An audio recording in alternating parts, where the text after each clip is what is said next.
When the 50 Shades of Grey movie was released in 2015, it made a splash, but plenty of great movies are comparable to the 50 Shades series. Based on the books by E.L. James, 50 Shades of Grey focuses on the central relationship between Anastasia Steele, Dakota Johnson, and Christian Grey, Jamie Dornan. While the most famous parts of the books and movies are the depictions of sex and BDSM, they're not entirely accurate, and the films have faced criticism for their weak plot and mishandling of sex positivity.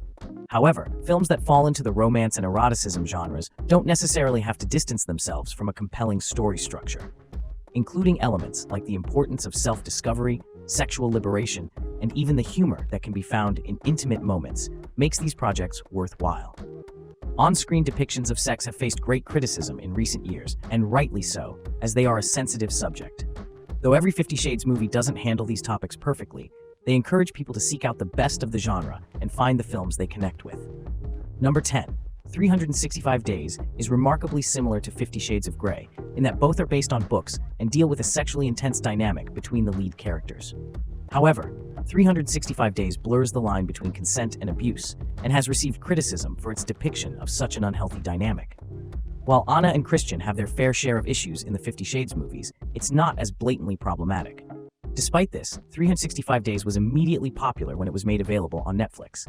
However, when watching 365 Days, there's no question that it was made purely as a sexual fantasy and doesn't hold any real opinions or discussions about real life and the complex nature of sexuality. At times, the plot points become so out of touch with reality that it borders on laughable. But this is part of the fun of movies like 365 Days. Though there's action and tension throughout the movie, the overarching story is weaker than the minimal plot of 50 Shades of Grey. Number 9. This modernized take on the French book that became the American film Dangerous Liaisons features the performances of many talented young actors and is as dramatically intriguing as it is tragic. The lust and danger of youth are put on full display in Cruel Intentions, as Catherine, Sarah Michelle Gellar, and Sebastian, Ryan Philippe, play out their masochistic fantasies by toying with the life and emotions of everyone in their orbit. However, everything changes when Sebastian unexpectedly begins to fall for Annette, Reese Witherspoon. Number 8. The Piano Teacher was immediately hailed as an influential film after premiering at Cannes in 2001, as it won the Grand Prix as well as the Best Actor and Actress awards for the two leads. Isabelle Huppert plays Erica, a piano teacher at an elite school who embarks upon an affair with her student, Walter, Benoit Magimel. Their relationship is complicated by the fact that Eric takes care of her ailing mother, who pushes Erica to repress her desires, sexual and otherwise. Unlike 50 Shades, neither party in the relationship can fully express or understand their needs. Number 7. The aftermovies and book series have the most in common with 50 Shades of Grey, as they both started as hit novel series that loosely began as fan fiction. Today, fan fiction is well known for being host to many discussions of sexual fantasies on the internet, and After is no exception. Tessa, Josephine Langford, and Hardin's, Hero Fin's Tiffin, relationship can easily be compared to Anna and Christian's, as a more sexually experienced man takes on the role of teacher within a relationship with a more emotionally available woman. Number 6. Written and directed by the Wachowski sisters, Bound is an LGBTQ+ erotic thriller that's inspired recent movies like Love Lies Bleeding, starring Kristen Stewart. Centering a romantic entanglement between two women that celebrates and delves into the intricacies of their desires and sexualities, Bound is considered an enduring addition to the genre of new queer cinema.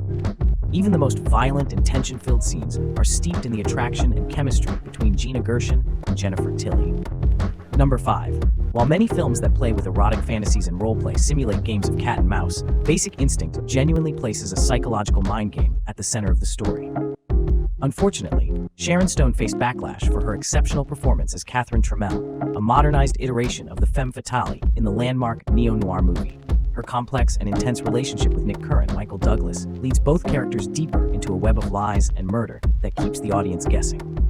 Number 4. Widely considered one of Luis Buñuel's best films, Belle de Jour stars Catherine Deneuve and broke ground in cinematic explorations of eroticism and discussions of class. Deneuve is well known for being an essential part of the French New Wave, a cinematic movement that challenged the genre conventions and expectations of film, changing filmmaking in the later half of the 20th century.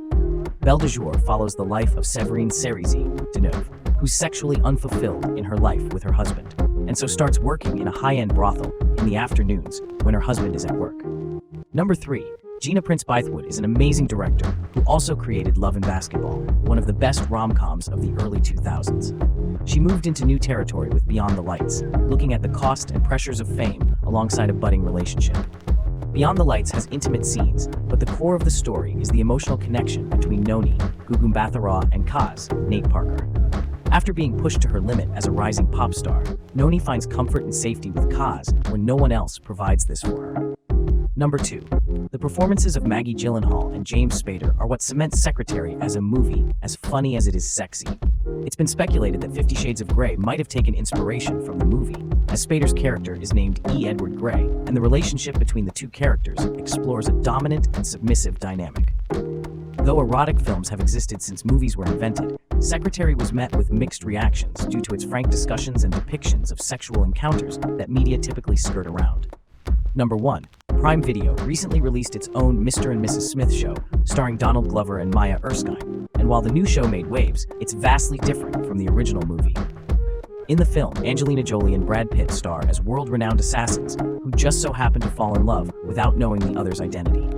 Tonally, Mr. and Mrs. Smith successfully combines action and thriller elements with electric chemistry between the two leads. A large portion of the story is dedicated to the couple rediscovering their desire for each other.